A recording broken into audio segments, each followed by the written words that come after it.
This is a demonstration of the water detector and how it operates when it encounters water. So the water detector is asleep right now, and in my Home Assistant, the status of it is dry.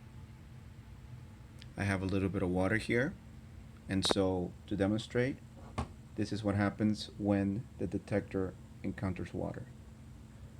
The water sensors are right there at the bottom, and so when it encounters water, this is what happens.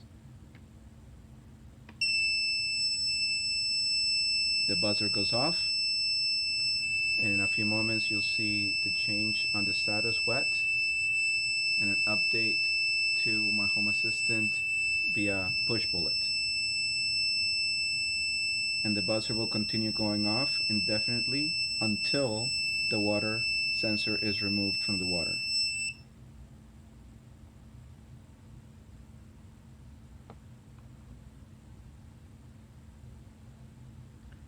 The status will continue as wet until the sensor runs again and detects that there's no more water. And that's it.